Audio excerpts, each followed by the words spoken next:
आज के इस कार्यक्रम की अध्यक्षता कर रहे आदरणीय डॉक्टर यदुवीर सिंह बघेल तथा अखिल भारतीय धनगर महासभा के राजस्थान प्रांत के अध्यक्ष के दायित्व को निर्वहन कर रहे आदरणीय यदुवीर जी, दोनों पदों को साथ साथ आप निर्वाह कर रहे हैं और पूरे हिंदुस्तान में इस धनगर की अलग को जगाने वाले और इस मिशन को बड़े शक्ति के साथ प्रचार और प्रसार करने वाले मेरे परम प्रिय आदरणीय श्री जेपी बघेल साहब, जेपी धनगर साहब, जो इस अखिल भारतीय धनगर महासभा के राष्ट्रीय अध्यक्ष हैं और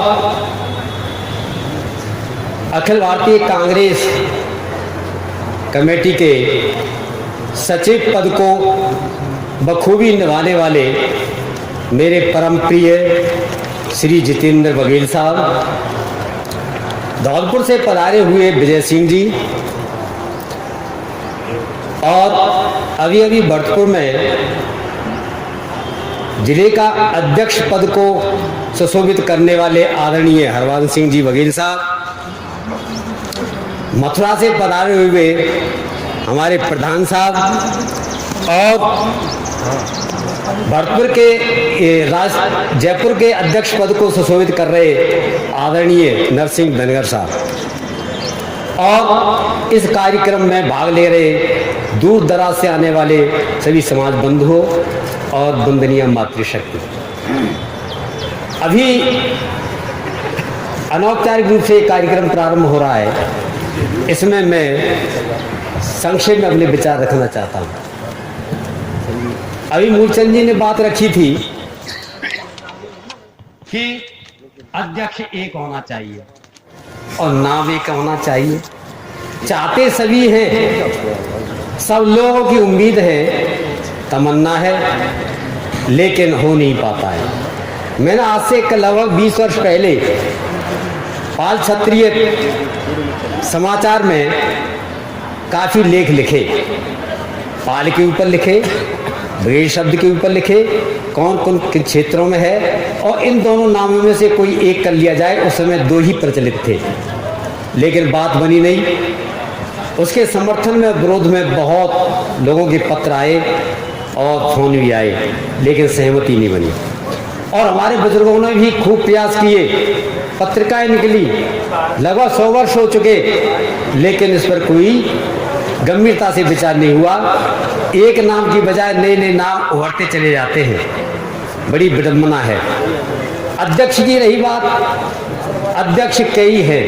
आज से 10-15 वर्ष पहले राजस्थान के एक अध्यक्ष हुआ करते थे, BL गाडरी, और थे दूसरे, बदलते रहे, लेकिन अब अध्यक्ष बहुत हो गए। मेरा तो इस संबंध में कहना है, मेरे अध्यक्ष से डायरेक्ट बात हुई जो अभी निर्वाचित हो रहे राजस्थान के।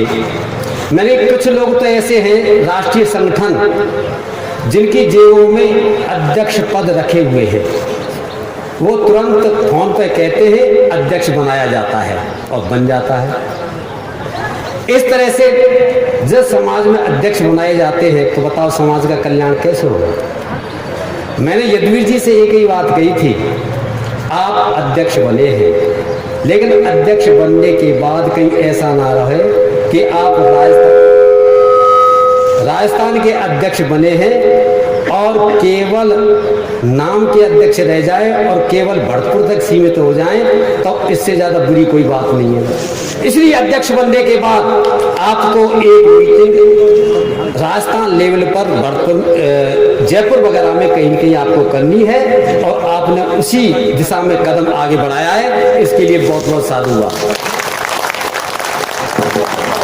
मूलचंद जी को पता है और भी अध्यक्ष हैं। मैंने उनसे कई बार कहा, उनकी मीटिंगों में मैंने कहा कि भाई अध्यक्ष बन जाने के बाद आपको रिमाइंड करना पड़ेगा। पहले चक्रवर्ती राजा बनता था, उसका चक्रवर्ती राजा का मतलब ही तो ये है कि चुन जाता था तो पूरे देश में रिमाइंड करता था कि अब मैं बन गया हूँ, और एक अश्वमेध यज्ञ किया जाता था, अश्व छोड़ा जाता था, जनता ये कर ले कि वास्तव में हमारा ये राजा है।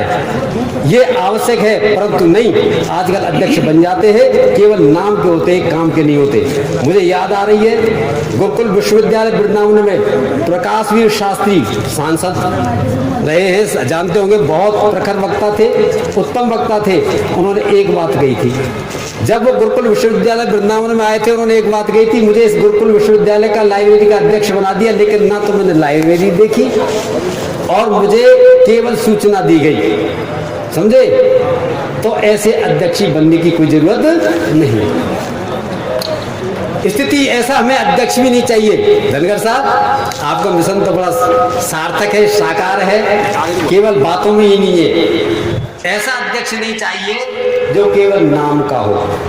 देखो, एक घटना सुना करके अपनी बात में समाप्त करता हूं। ऐसा हुआ, जंगल में एक बार बंदर को सरपंच बन गया, चुन दिया। अब सरपंच जब वो बन गया तो कुछ दिनों बाद एक बकरी के बच्चे को शेर ले गया, और जब शेर ले गया तो बकरी है शिकायत लेकर के बंदर के पास पहुंची और बंदर से निवेदन किया कि सरपंच साहब, हमारा एक बच्चा था, उसको शेर ले गया है, उसे हमें वापस कराओ, हमारे साथ न्याय करो। तो बंदर ने कहा, चिंता मत करो, मैं तुम्हारी समस्या का समाधान कर दूंगा, टेंशन मत पालो। हाँ ठीक है। उसके बाद दूसरे दिन दूसरा बच्चा था, उसको भी ले गया। फिर वो दोबारा आई, बंदर है वृक्ष पे, इधर से उधर, इधर से उधर, कभी इस वृक्ष पे जा रहा है, कभी इधर वृक्ष पे जा रहा है, क्योंकि एक्टिव तो होता ही है। तो बकरी ने फिर शिकायत करी, तो पहले की तो साथ निराकरण हुआ नहीं, दूसरे बच्चे को ले गया।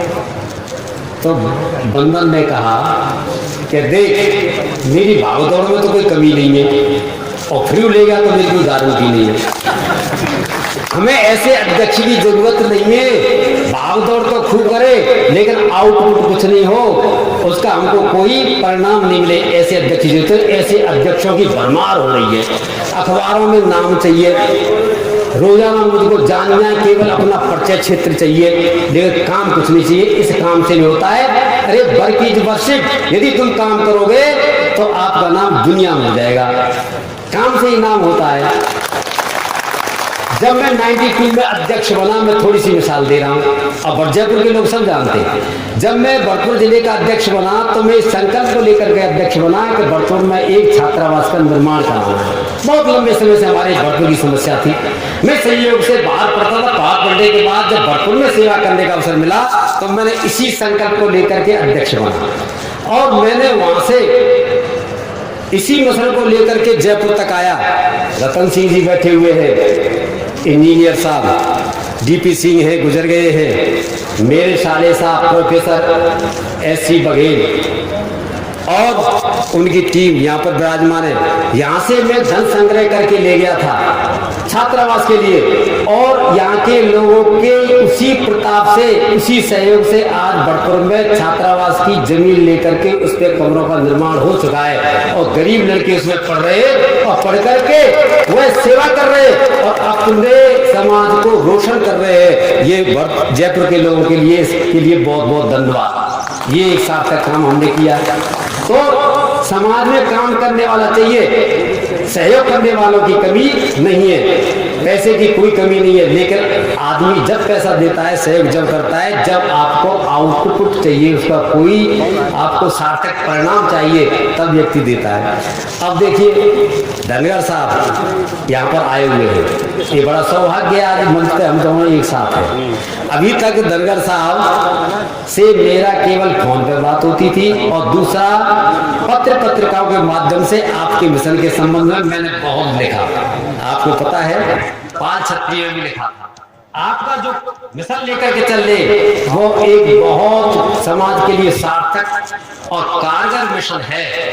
अंबेडकर ने क्या दिया आप जानते हो, लंबे लंबे भाषण दे देते अम्बेडकर साहब, और कोई काम कर देते, बड़ी बिल्डिंग बना के चले जाते, तो उसका आउटपुट समाज को नहीं मिलता। उन्होंने केवल एक चीज मांगी थी, कुछ चाहिए चाहे चाहिए, उसने कहा था संगठित बनो, शिक्षित बनो, जो भी है, लेकिन एक मांगा था आरक्षण चाहिए, और आरक्षण मिल गया था। आज उससे जो अनुसूचित जाति के लोग हैं पूरे हिंदुस्तान में मलाई की तरह से, क्रीम की तरह से पूरी दुनिया में छा गए और अच्छी हालत हो गई है। धनगर साहब ने केवल इसी मिशन को हाथ में लिया है, और ये एक ऐसा मिशन है, यदि इस पे हमारी समाज यदि एकजुट हो जाए और कंधे से कंधा मिलाकर के इस मिशन को सहयोग करेगा, तो निश्चित मैं कहता हूं कि हमारे समाज में इतने IAS और IPS हो जाएंगे जो हमारी गिनतियों में भी नहीं आ सकते। लेकिन बड़ा दुर्भाग्य है, आज पूरे हिंदुस्तान में कितने IAS है आप बताइए।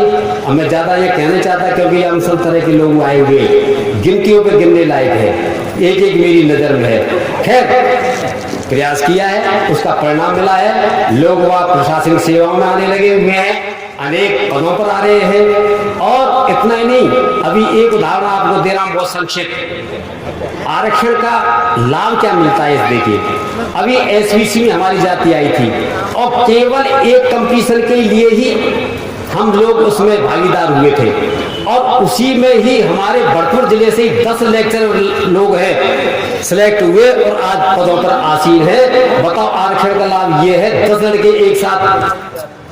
व्याख्याता जो राजपत्र अधिकारी है इस पोस्ट पर अभी अभी आए हुए और उनको पोस्टिंग मिल गई है, और ये भी सुप्रीम कोर्ट से मिल पाई है। तो कहने का मतलब है कि हम अपनी बात को लड़े, लेकिन उसको लड़े जिसका हमको आउटपुट मिलता हो, बेनिफिट मिलता हो। तो धनगर साहब इस बात को लेकर के चले, और इन्होंने अपना सबसे पहला कदम राजस्थान में यदुवीर जी के माध्यम से रखा है।